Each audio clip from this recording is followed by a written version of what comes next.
is take the remaining audience and subject you to our analyst wrap-up. So today you have Mark on the stage, myself, and I'd like to invite up from the kickoff of TC3, I think our first presenter, Karim Taga, to come up and we'll do this wrap session. It's kind of informal. I guess the idea is that I hope each of you have one or two bullets of things you picked up during the course of the day. And just like I like to use the case studies to prove to people, look, deals actually happen, I like to use this to prove, look, we actually learned something today. So first, I have to give the quick laundry list of Telecom Council announcements. So I want to thank the caterers for doing a great job on the food, audiovisual. You guys did great. Sounds were awesome. I want to thank Computer History Museum. I want to thank all of our sponsors, probably the most. So thanks a lot to the sponsors.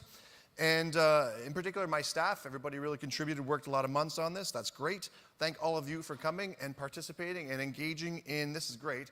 I want to thank you guys in particular for engaging in 1,111 individual one-on-one meetings. So first off, it's a hell of a poker hand, but it's also a hell of a good business development process. So thanks to all the audience for doing that. And then after we're done this wrap-up in 5 minutes, we're going to serve some snacks outside. There's a missing pair of glasses at the front desk, as well as a glasses case. Those are separate fines. And TC3 2017 will be in November next year. We're shifting it a little bit later to adjust from some of the GSMA and CTI moving to San Francisco, so we're going to bump it a little bit later than that. So with that, let's kick it off with Karim. Karim, what kind of takeaways do you have from TC3 or from today? Well, every time I come here, I'm always surprised and I see that there is a clear evolution. And for me, there are three takeaways, and I hope that you will share that with me. The first one, this business co-creation, corporate and startup, is really global. First of all, you see, it doesn't matter whether you are small or big. We saw that JT, from Jersey, there are 80,000 inhabitants in the incumbent of the smallest country in the world I know of. Right. And they were here, and they have fantastic idea and the way they cooperate with startups. We've seen the giants in the US here, the four of them were present. We've seen also companies coming from Australia, India, whether it's a young startup in a telco, so it's really global. Second, it's clear to see that it's not anymore that much focused on technology. It's very much evolving to true innovation, and more with regards to interaction with customers, customer experience. We saw new ways of how to operate on a point of sale, but also how to better manage the network. So it's not the technology as such, but the operation of the network. We saw the example with the drones today, how you better calibrate your network planning for small cell, etc. So that was, for me, quite innovative. And last but not least, I'm very happy to see that it confirms the report that we're going to issue tomorrow. If you saw the highest value creation from the feedback we got out of 200 customers we interacted with, you saw that the left part of the way you interact with a startup, which is only focused on partnership, commercial deals on service and product, creates the highest value. And you could see today compared to the venture investment, etc. And you saw this. So much of that is like when they had the incubator panel yesterday, you see all the people that ran incubators that learned it's not about having a class of incubators and putting them out the other end 6 months later with PowerPoints. We're moving away from this classical corporate venture business because the scene of startup is becoming so disruptive, so relevant, that there is no point of going and trying to do a better job than the VCs investing in the company. What is important, rather, is to see what can a startup in terms of innovation bring to your own operation. We saw with the drone, you don't need to buy the company that produced the drone. Right? It's better to find the right model of partnership, and most of the examples, compared to last year even, were very much related to commercial deals. So these are the three topics. Good. Mark?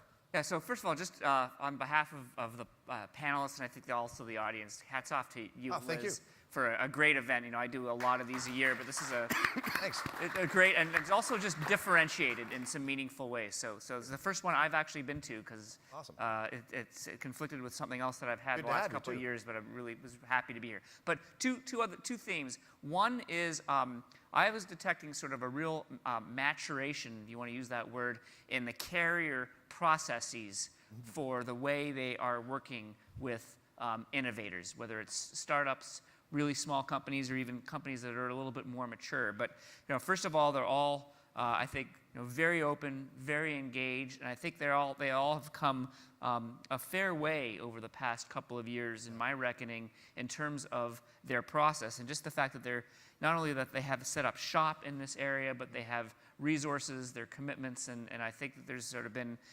some important steps I heard in so evolution. many carriers talking about knowing which companies not to work with because they would Right. fumble them and kill them. So Right. if it's too small, Right. let us do you a favor and tell you to stay away. There's sort of this what I call purgatory mode. Yep. They've sort of said, well, you know, we're not going to do that to come. You know, Yeah. we're not going to do that as much as we used to. So, and then the other thing is in IoT. I talked a little bit about it yesterday.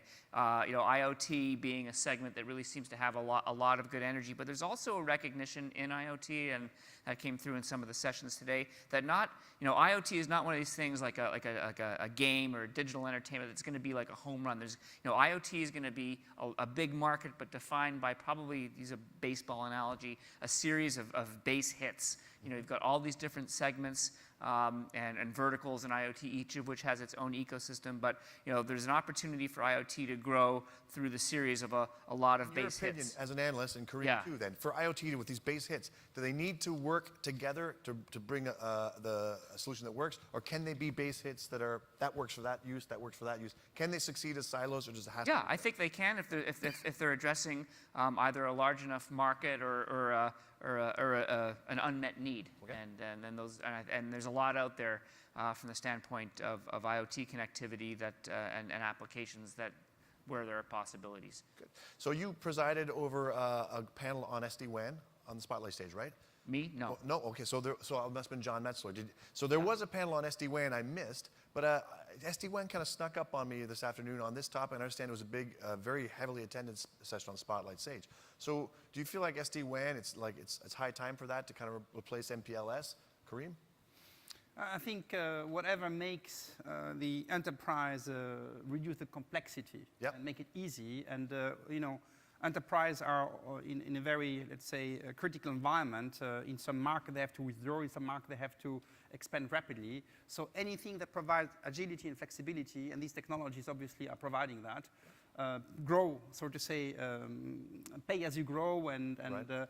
New models where you don't invest in hardware and have a return of investment in the years, but it's rather an OPEX-driven model. Yep. That is much more suitable with these technologies. That's true. You know, I think what AWS did for Silicon Valley startups, and what it did was, you know, it used to be you had to buy $20,000 worth of servers, have the space, have the connectivity in your mom's basement if you wanted to launch a startup. That was a big threshold. And of course, AWS meant, just pay as you go, and you can build as you go. It seems like we're having telecom on that model. So you see Twilio in here talking about adding telecom services. Right. The carriers are talking about themselves operating as digital platforms. And it's kind of a much lower thresholds. Right. And virtualization is also contributing to that. Twilio is Easier ability to test and iterate as well, which I think is also important. Twilio is a fantastic example because what they do is a voice product. Yeah. Right? And you see the example they presented with regards to IoT, where actually the teddy bear become the interface. So we talk about B2B2C business model. Yep. And there is an opportunity for telcos to provide managed service for the B2B2C. Yep. Which you cannot expect Mattel when they sell Barbies that are connected to... Here's where my thumb is. You can see the next point I want to bring up. Right. B2B2C. So like you're going... So that's, it's all interlinked. We talk about enterprise. I had a speaker on a different panel, not to Twilio talking about teddy bears, but a different panelist talked about how you got to offer the right platform as a network operator that's B2B, but you got to see it through to the C. And if you don't see the path to the C, you're probably not understanding what the end customer wants. I mean, think of Mattel. They produce Barbies, right? Yes. So now the Barbies are connected to Watson, IBM, with regards to interaction. Well, these are scenarios I'm describing, right? And the question is, if the girl or the boy gets stuck with who do you call? Yep. Mattel doesn't operate a global customer service and operation in that respect. So eventually the telco could be the partner to enable the B2B to C business model. We're going to have Barbies playing Jeopardy. Mark? One other thought here too that came through to me, which a lot of discussion about sort of really next gen stuff, like whether it was IoT or AI or drones and all that. But another thing was a little bit of a back to the future in one sense, where there was it really came through that there's a lot of opportunity to innovate on voice. Plain old voice services for mobile and text, like the text messaging platform. Like if you had said like TC3 4 or 5 years ago, whether we would be talking about innovation in text and APIs and companies like Twilio and others, you probably would have said, come on, what are you smoking? But here we are, right? Yep. So that's why that's that really last question you asked your panel, what won't happen, is always such a dangerous question, because Yeah. you're going to put your foot in your mouth almost every time. Because these ideas, they take their cycles. Like we had municipal Wi-Fi fail, but if you wait long enough, the technology might provide a different back. But interface. one seems not to take off is the smart home, right? Again, we heard another push technology So, is not taking off. I would say one other cool thing that Steve Popoff from Parallel Wireless said was, if you're a startup, don't churn to sales too early, meaning that sales forces are for repeating business, and if you're trying to create custom businesses, have people who are dedicated to customizing, making business deals. If you go to sales, they might mess it up. That was a pretty interesting takeaway. And the last one I want to mention from my list, we'll go to you guys for closing comments, was Faraz, who runs the AT&T Foundry, made the maybe obvious point that needs to be made, is why work with telcos? And the answer is, well, it's the Willie Horton bank robber. Why do you rob banks? That's where the money is. And why work with telcos? Do you know anyone else who collects $50 a month every month? In different countries it might be 12, but whatever. That's a big purse. And they distribute that to the whole supply chain up and down. So that's where the money is. So, and Faraz didn't say it that way, that's my analogy, but Faraz said, listen, we're tough to work with, but we can take a good startup, one that meets our requirements, and we can make you scale like you wouldn't believe. Not your technology, he said, be clear. We can make your business scale like you wouldn't believe. And that's what we can offer. So that's important to bear in mind, and that's why people should be motivated to work with carriers. If you can give them what they need, your numbers are going to go up. Closing comments? I think as long as there is a value add for the telco, the best example I was showing yesterday was with Telefonica investing in a taxi business, the Uber, so to say, in Czech Republic, but the added value is actually the big data analytics and the customer base. Mixing the two, replicating then the pattern to expand to a larger customer base, that's where you see clear value. Yep. And that's back to your first comment, this digital transformation, offering a platform as Telefonica that the taxi service can use, but something where there's some value add as well. So otherwise, why play a role? Right. Mark? And adding just to what you were saying, as the traditional, what we call the mobile industry matures, we're highly saturated or highly penetrated in terms of adoption of your typical cellular service, right? The operators, particularly some of the larger ones who have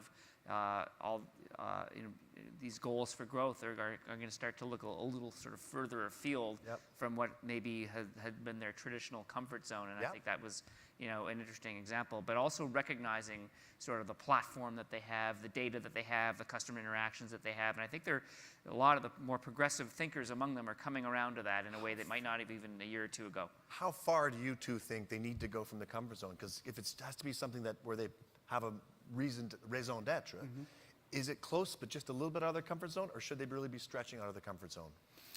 In my view, they have to have a plan for short-term, mid-term, and long-term activities, and we heard it very well from how BT thinks as well. Yes. So if it's very disruptive, if it doesn't have a proof of concept today, you still need to look at it, but you need to have a plan. Why would you be looking at these kind of companies? Okay. What is it that you will differentiate you in the next 5 years from other telcos? And some of these guys are making big bets. I mean, look at Verizon, which had hardly made an acquisition. 3 years ago, they hadn't made a major acquisition in 4 or 5 years. In the last year, they've made 4 or 5 major acquisitions, probably $5+ billion in total acquisitions, 3 in the IoT space. AOL a little over a year ago, Yahoo, they're going to onboard those. And telematics, really looking at some fairly important sort of potential transformations for the company now that they have this 110 or more million customers that they want to somehow leverage. Right. So Karim, back to your research. The research somewhat pessimistic, not entirely though, saying there's time, carriers need to react. I mean, the gist we're getting from these 2 days is that these carriers are working in the right directions. Can we save the telecom industry? I mean, obviously the ones who are here do not need to be convinced because they are already thinking of this. The problem is how to convince their bosses and their shareholders to ensure that there is a bridge afterwards once you scout and you deal with the startup, that you enable the scaling and also the value add. I've got the solution. The solution to convince the higher ups, subscribe to Mark's mobile, what's it called, Lowenstein Lens? Lens on wireless. And have a good read of Karim's report. Gentlemen, thank you a lot for coming from the East Coast and from Europe. Thanks a lot. Right. Thanks. Thank you, Derek. Congratulations. Thanks a lot, everybody. Good travels. Thanks. All right. Good stuff. There are snacks and drinks outside. Hope to see you there. Okay.